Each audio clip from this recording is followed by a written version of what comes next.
നമ്മുടെ മുയൽക്കുഞ്ഞന്മാരുടെ അപ്ഡേറ്റഡ് ആയിട്ടുള്ള വീഡിയോ ആണ്. ഇന്ന് നമ്മുടെ മുയൽക്കുഞ്ഞന്മാരെല്ലാം പുറത്തെടുക്കാൻ പോവുകയാണ്. കുഞ്ഞുങ്ങളെ പുറത്തെടുക്കുന്നതിന് മുന്നേറ്റ് നമ്മൾ സുന്ദരിക്ക് എന്തെങ്കിലും കൊടുത്ത് ശ്രദ്ധ മാറ്റിയില്ലെങ്കിൽ നമ്മുടെ പണി പാളും. അതുകൊണ്ട് സുന്ദരിക്ക് കൊടുക്കാനായിട്ട് ഞാനൊരു പഴം എടുത്തിട്ടുണ്ട്. ഇവർക്ക് പഴം ഭയങ്കര ഇഷ്ടമാണ്. കുഞ്ഞുങ്ങളെ പുറത്തെടുത്തു എന്ന് വെച്ചാൽ നമ്മൾ ഉപദ്രവിക്കത്തൊന്നുമില്ല കേട്ടോ. എങ്കിലും ഭയങ്കര ചാട്ടവും ബഹളവും ആയിരിക്കും കുഞ്ഞുങ്ങളെ എടുക്കുമ്പോഴത്തേക്കും. അത് ഒഴിവാക്കാനായിട്ട് ഇവർക്ക് കഴിക്കാൻ ഒത്തിരി പേര് കമന്റ് മെസ്സേജ് കിട്ടായിരുന്നു കേട്ടോ. കുഞ്ഞുങ്ങളെ എടുത്ത് മാറ്റിയില്ലെങ്കിൽ തള്ളമുയൽ അതിനെ കഴിക്കും എന്നൊക്കെ പറഞ്ഞിട്ട്. അപ്പോഴേ ഞാൻ പറഞ്ഞാണ് ഇത് അങ്ങനെയൊന്നും ചെയ്യത്തില്ല. അപ്പോൾ അതുപോലെ തന്നെയാണ് ഇതുവരെ നമ്മുടെ കുഞ്ഞുങ്ങളെ നമ്മുടെ സുന്ദരി ഒന്നും ചെയ്തിട്ടില്ല. എല്ലാവരും നല്ല ഭംഗിയായിട്ട് നല്ല ആരോഗ്യത്തോടെ തന്നെ ഇരിപ്പുണ്ട്. കണ്ടില്ല എല്ലാവരും സുഖം ഉറക്കാം കേട്ടോ. എന്തായാലും നമുക്ക് അവന്മാരെ പുറത്തെടുക്കാം.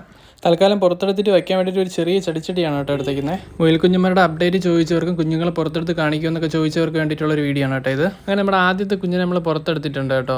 കുഞ്ഞാണെങ്കിൽ ഭയങ്കര ചാട്ടമാണ് കേട്ടോ. അതുപോലെ തന്നെ 8-9 ദിവസമായിട്ട് കണ്ണൊന്നും തുറന്നിട്ട് അടുത്ത കുഞ്ഞിനെ എടുക്കാൻ കേട്ടോ. അടുത്ത കുഞ്ഞിനെ എടുക്കാൻ വേണ്ടിയിട്ട് കൈ ഇട്ടപ്പോഴത്തേക്കും അടുത്തൊരുത്തൻ ചാടി പോയിരുന്നു കേട്ടോ. അവിടെ നിന്ന് കണ്ണ് പോലും തുറന്നിട്ടില്ല. എങ്ങോട്ടാണെന്നില്ലാതെ ഒരു ഓട്ടമാണ്.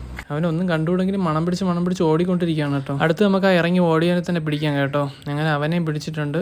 ഇപ്പം 3 കുഞ്ഞുങ്ങൾ നമ്മൾ വെളിയിലാക്കിയിട്ടുണ്ട് കേട്ടോ. കൂടെ ആൾക്കാരെ കിട്ടിയപ്പോഴത്തേക്ക് പിന്നെ ചാട്ടവും ബഹളമൊന്നും ഇല്ല കേട്ടോ. എല്ലാവരും കൂടെ ചൂട് പിടിച്ച് ഒരുമിച്ച് കിടപ്പുണ്ട്. അപ്പം നമ്മൾ അവസാനത്തെ ആളിനെ എടുത്തിട്ടുണ്ട് കേട്ടോ. ഇതാണ് നമ്മുടെ 4 കുഞ്ഞുങ്ങൾ. നമുക്ക് നമ്മുടെ കുഞ്ഞുങ്ങളെല്ലാം തിരിച്ച് കൂട്ടിലേക്ക് തന്നെ വെച്ച് കൊടുക്കാം. കൂട്ടിലേക്ക് കൊണ്ടുവച്ച് നമ്മുടെ സുന്ദരി വീണ്ടും മണം പിടിച്ച് വന്നിട്ടുണ്ട് കേട്ടോ. കുഞ്ഞുങ്ങളെല്ലാവരും നല്ലോണം നോക്കുന്നുണ്ട്. ഇതിൻ്റെ കൂടുതൽ അപ്ഡേറ്റ് നമ്മൾ ചാനൽ അറിയിക്കുന്നതായിരിക്കും. അപ്പോൾ വീഡിയോ ഇഷ്ടമായ ചാനൽ സബ്സ്ക്രൈബ് സപ്പോർട്ട് ചെയ്യണേ. അപ്പോൾ അത്രയേ ഉള്ളൂ. ബൈ.